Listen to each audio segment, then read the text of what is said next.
Push.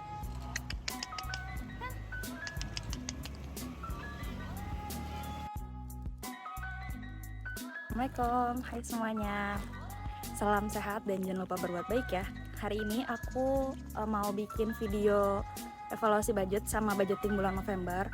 Tapi karena ini hari Minggu, aku mau keliling dulu nih olahraga sambil street feeding. Ikutin terus ya. Sembari lihat sekeliling nyari kucing lagi, ini aku sambil lari ya, biar dapat keringat pagi. Karena aku juga jarang olahraga anaknya. Walaupun ini juga kebanyakan jalan sih. Nah itu dia, ada target kita selanjutnya. Ini tipe kucing yang hati-hati sih, jadi dia nggak bakal mau makan kalau masih ada manusia di dekatnya. Jadi sekarang kita tinggal yuk, biar dia makan makanannya.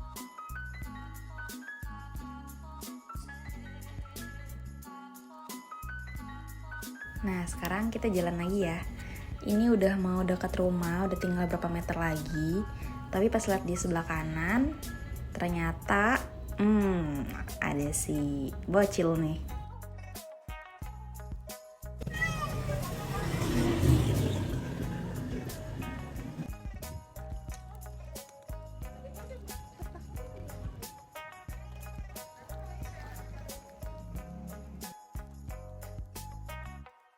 Nah sekarang aku udah sampai rumah. Kita mulai video budgetingnya ya, tapi aku beres-beres dulu.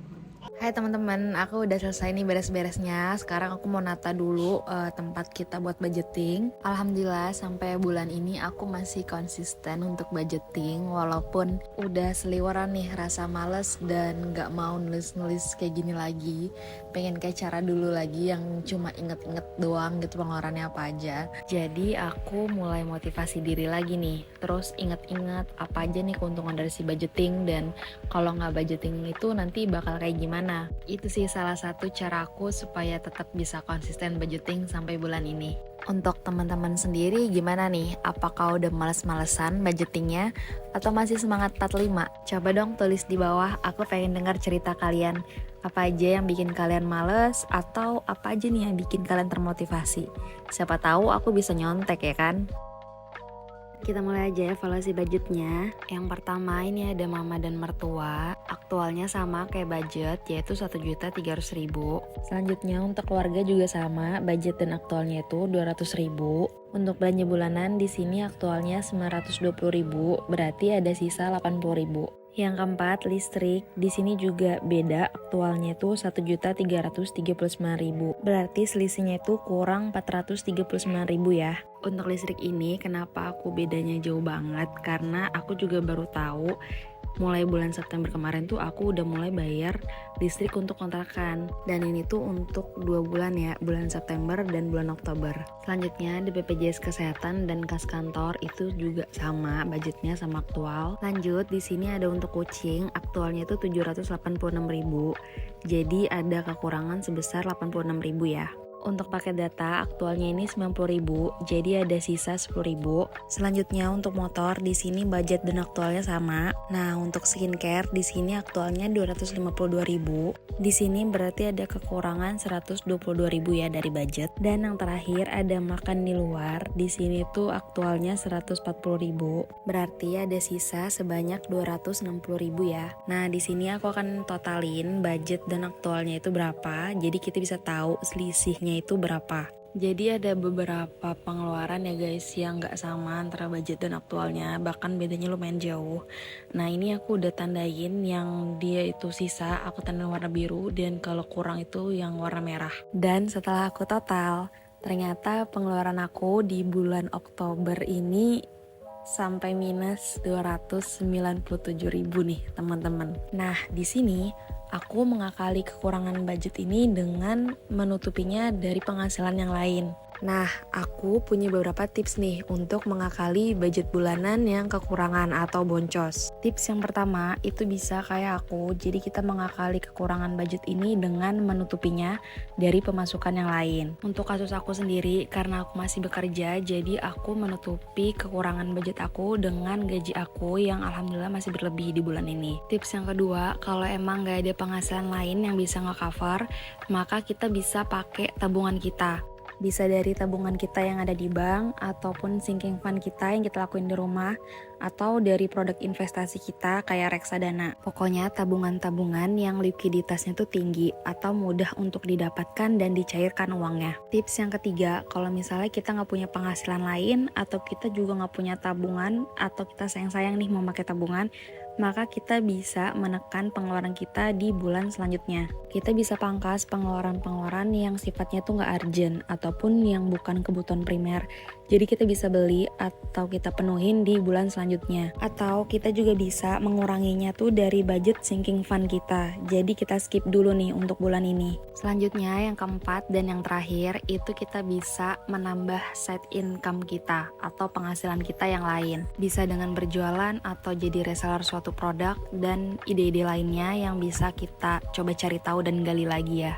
Nah, tadi tuh aku lagi ngisi budget tracker aku dan ini hasilnya. Di sini aku tulis lebih detail lagi pengeluaran aku, di tanggal berapa pengeluaran itu dan poin-poinnya tuh apa aja, terutama yang bisa bikin over budget. Nah, sekarang kita bikin budget plan untuk bulan November ya. Nah, di bulan Oktober kemarin kan pembagian budget aku itu berdasarkan metode 50, 30, dan 20 ya. Bulan ini pun masih aku terapin metode 50, 30, dan 20 ini. Cuma penulisannya aja yang aku rubah sedikit, tapi intinya tuh sama. Jadi aku tetap pakai metode itu untuk pembagian budget aku. Seperti yang aku jelasin di budgeting bulan kemarin, sebenarnya presentasi metode ini tuh cocok untuk semua penghasilan. Tapi menurut aku ada satu kondisi di mana kita tuh nggak bisa pakai presentasi dari metode ini, yaitu kondisi di mana kita itu punya utang konsumtif ataupun utang berjalan, apalagi yang tenor waktunya tuh cukup lama. Untuk kondisi ini kita bisa pakai metode budgeting dengan presentasi 80, 10, 10. Aku udah pernah kasih contoh gimana cara ngatur uang saat kita punya utang di video short yang ini. Oke teman-teman, balik lagi ke budget plan bulan November.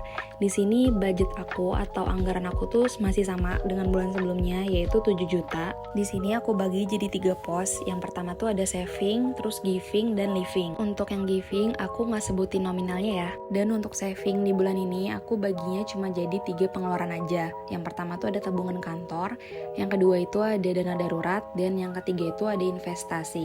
Untuk tabungan kantor dan dana darurat ini sama budgetnya kayak bulan kemarin, yaitu 100.000 dan 200.000. Sebenarnya dana darurat keluarga aku ini aku simpan di 2 tempat. Yang pertama itu dana darurat ini aku simpannya cash bagi sinking fund aja, dan yang kedua itu aku simpan di reksadana pasar uang yang mana budgetnya itu diambil dari budget gaji aku. Nominal rutin yang aku tabung di cash dan RDPU ini tuh sama, yaitu 200.000, kecuali kalau misalnya ada uang berlebih mungkin akan aku tambahin. Untuk teman-teman yang masih bingung tentang dana darurat dan reksadana, aku udah pernah bikin videonya di sini. Kalian bisa cek aja ya video-video tersebut untuk penjelasan lebih detailnya. Di bulan ini juga aku budgetin untuk investasi dan aku stop dulu sinking fund aku. Kemungkinan besar investasi ini akan aku alokasiin di dana darurat yang ada di reksadana pasar uang. Karena aku juga belum fix banget, jadi aku namain dulu investasi di sini. Kenapa aku ngeplan budget saving aku tuh kayak gini? Karena kan kalian juga udah pada dengar ya, kalau kemungkinan besar di tahun depan tuh akan terjadi resesi. Jadi ini salah satu langkah aku aja sih untuk menghadapi isu tersebut. Aku juga udah bikin video tentang persiapan apa aja yang bisa kita lakuin untuk menghadapi resesi yang kemungkinan besar terjadi di 2023 nanti. Kalian bisa cek aja lebih detailnya di video yang ini. Nah, untuk living di sini aku bagi jadi 8 item aja. Budgetnya juga ada beberapa yang aku rombak lagi karena aku sesuaikan dengan kondisi aku saat ini setelah aku evaluasi tadi. Nah, di bulan ini pun aku ada pengeluaran untuk beli ban motor karena ban motor aku tuh udah gundul banget. Jadi aku akan memangkas beberapa pengeluaran di living yang kukira tuh bisa untuk dikurangin dulu. Yang pertama itu ada belanja bulanan. Di sini aku pangkas budgetnya dari bulan sebelumnya jadi 900.000 dari yang tadinya 1 juta. Yang kedua ini ada listrik. Di sini nggak aku pangkas ya, justru aku tambah karena sekarang aku bayar 3 iuran listrik, yaitu untuk di rumah mertua, dan listrik untuk air di kontrakan. Yang ketiga dan keempat itu ada BPJS Kesehatan dan kas kantor. ini fixed expenses ya, jadi nggak bisa dikurang ataupun ditambah. Budgetnya itu 450.000 dan 50.000. Selanjutnya ada untuk kucing, itu budgetnya 700.000. Lanjut ada paket data, itu 100.000. Nah yang ketujuh ini ada untuk motor, aku budgetin 600.000, itu untuk BBM dan juga untuk ganti ban. Terakhir ini ada untuk jajan aku budgetin itu 100.000. Nah kalau di total untuk budget living ini semuanya ada 3.950.000 ya. Lanjut aku bikin budget trackernya kayak bulan kemarin untuk informasi lebih detail tentang pengeluaran aku.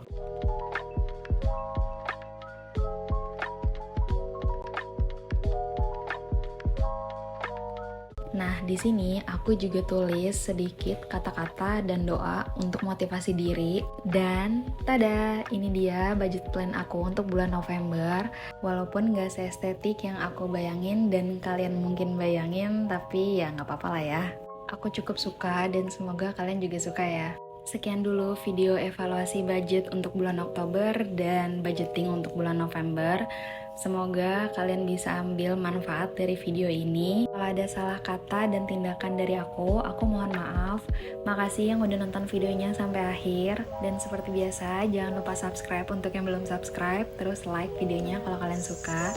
Dan share ke teman-teman kalian kalau memang ini bermanfaat. Sampai ketemu di video-video selanjutnya. Bye-bye.